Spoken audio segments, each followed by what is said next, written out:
Vous n'aimez pas le vélo, vous n'aimez pas faire du cyclisme. Comme vous pouvez le voir, je suis encore en sueur, je suis encore un tout petit peu essoufflé, il fait chaud aussi. Je vais peut-être vous donner envie de faire du cyclisme, de faire du vélo, de la randonnée en vélo avec ce Duot C29 que j'ai essayé. Moi, j'aime pas le vélo de base, pourtant j'ai apprécié. C'est parti.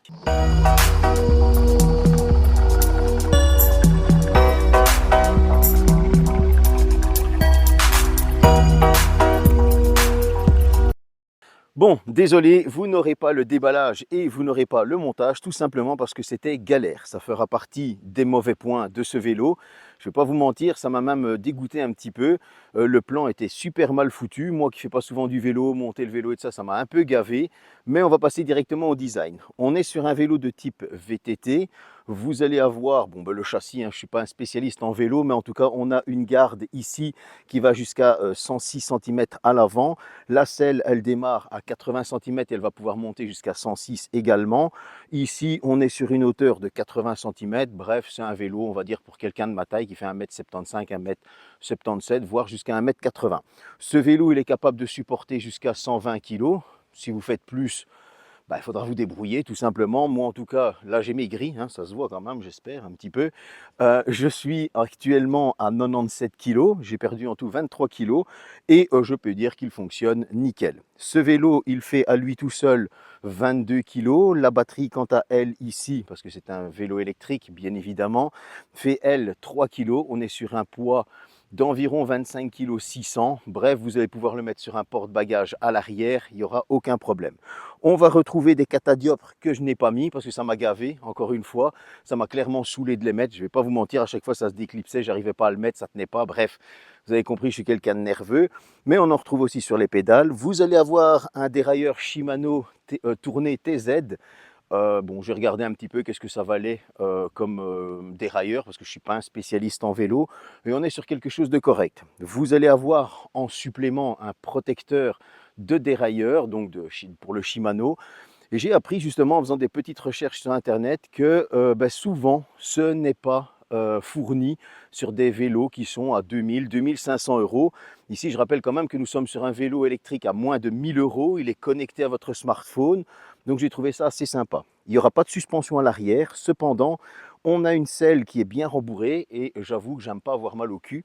Et elle ne fait pas mal du tout. Il y a un petit trou au milieu. Alors, je ne sais pas si c'est vrai. Mettez-le moi dans les commentaires. Apparemment, le petit trou là, c'est pour ceux qui ont des hémorroïdes. J'en sais que dalle. C'est ce que j'ai vu sur internet. On verra si c'est vrai, dites-le moi dans les commentaires. Cette selle, en tout cas, ici, vous allez avoir des petites suspensions pour amortir encore une fois les chocs à votre fiac, comme on dit. Et on va retrouver une suspension à l'avant qui, elle, est réglable en dureté. Moi, je l'ai mis sur le plus dur possible parce que j'aime pas trop quand ça amortit de trop. Il y en a qui vont aimer, il y en a qui vont pas aimer. On retrouvera des pneus à l'arrière. Alors, je ne connais pas non plus la marque, c'est du Shaowang. Et le dessin, j'ai regardé par rapport, encore une fois, à Internet. Ce n'est pas du tout terrain. On va plus aller sur du terrain sec, donc tout ce qui est gravillon, sable, etc. Enfin, un peu de poussière, de terre, etc. Mais éviter tout ce qui est terrain, en tout cas humide. Pour la dimension des pneus, on est sur du 25 x 210 52 622. Bon, comme vous pouvez voir, je ne suis vraiment pas un spécialiste. Donc si je vous donne mon retour d'amateur, c'est vraiment un retour d'amateur. On retrouvera les gages pour changer les plateaux sur le guidon. Vous allez avoir un USB pour les mises à jour, etc., etc. On retrouve un phare LED à l'avant, un phare LED à l'arrière, à condition que vous mettiez le porte-bagages. Et si vous ne le mettez pas, il n'y aura pas de feu à l'arrière, ou alors il faudra faire un chipotage pour venir le mettre ici sur la selle. Vous allez avoir des garde-boue, c'est le second défaut que j'ai trouvé à ce vélo, c'est que les garde-boue, c'est pas, voilà, je veux dire, ça clicote. On va peut-être songer à changer les garde-boue. Ça, c'est mon avis personnel. En tout cas, si on revient maintenant sur le guidon, là, vous allez avoir la gage d'accélération et vous allez avoir ici votre petit compteur, donc compteur kilométrique, compteur qui vous donne les données de votre trajet, combien de kilomètres vous avez fait, à combien de kilomètres heure, etc. On est sur un vélo électrique qui est franchement très complet, surtout pour le prix, parce qu'on peut encore aller voir en bas au niveau des roues. Là, on va retrouver à l'avant un disque de frein et à l'arrière un disque de frein. Donc, c'est quand même assez complet. Vous aurez un moteur qui est à l'arrière. Donc on est sur, encore une fois, un vélo électrique. Et pour ce qui est de la vitesse, on va en parler juste après. Alors, au niveau de la puissance de ce vélo électrique, je vous parlais qu'il y avait un petit compteur qui va vous donner la vitesse, qui va vous donner les kilomètres. Vous avez la petite gauge d'accélération. Tout ça est propulsé par le moteur qui est à l'arrière. Et vous allez retrouver la batterie qui est juste ici dans le cadre. Cette batterie, elle peut se verrouiller avec une clé qui est juste là. Comme ça, bon, on ne sait pas vous l'enlever ou elle ne sait pas se détacher toute seule, tout simplement. Elle s'allume juste ici. Vous avez ici sous un petit cache en caoutchouc pour la recharger et vous allez avoir un témoin de batterie juste ici au-dessus. C'est une batterie de 720 Wh. J'ai regardé encore une fois sur internet, ça correspondait à quoi par rapport à des marques de vélos plus connues, etc. On est sur un vélo en général qui vaut 2000 à 2500 euros. Je trouve que franchement, pour le prix, c'est pas mal du tout. Surtout qu'encore une fois, on est à moins de 1000 euros. Là, je l'ai vu en promotion à 730 euros. Bon, en temps normal, il est aux alentours des 800. Et actuellement, sur le site, je l'ai même vu à 699, 699. Bref, comme vous l'avez compris, on a un vélo qui est quand même super équipé. D'origine, maintenant, je vais vous parler un petit peu de la vitesse. Alors, d'origine, il monte jusqu'à 25 km/h. Ce 25 km/h, c'est le moteur électrique qui va vous donner cette puissance avec l'assistance. Donc, une fois que si vous êtes à 0, il n'y a aucune assistance. Si vous mettez 1, 2, 3, 4, 5, il y a jusqu'à l'assistance 5, vous allez pouvoir aller jusqu'à 25 km/h. Ce 25 km/h, si vous allez pédaler, vous n'allez pas le dépasser au-dessus. Et en fait, j'ai remarqué qu'en fait, ça rechargeait même un petit peu la batterie. Ça nique un petit peu les guibolles. Donc, si vous voulez pédaler sans l'assistance, je vous le conseille. Au moins, vous vous niquez moins les mollets, je vous le garantis. Mais si vous essayez l'assistance, eh bien, vous allez avoir cette impulsion qui vous aide, par exemple, pendant une balade jusqu'à 25 km/h.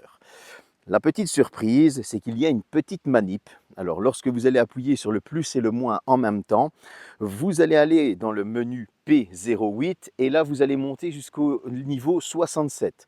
Une fois que vous montez jusqu'au niveau 67, donc ça c'est la petite astuce dans la vidéo, eh bien vous allez débrider ce vélo. Et vous allez débrider ce vélo jusqu'à combien? Eh bien, en fonction de votre poids, forcément, vous allez pouvoir monter entre 50 et 60 km/h.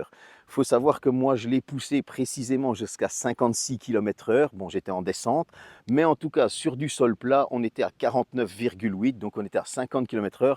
Excusez-moi, mais c'est quasi un petit scooter alors qu'on est sur un vélo. Ce 50 km/h, si vous le débridez, juste avec la gâche, vous allez les atteindre généralement jusqu'à 40 km/h, mais si vous lâchez la gâche et que vous vous mettez en assistance 5, tout en pédalant, vous n'allez pas ressentir une énorme fatigue et vous allez monter jusqu'à ces 50 km/h.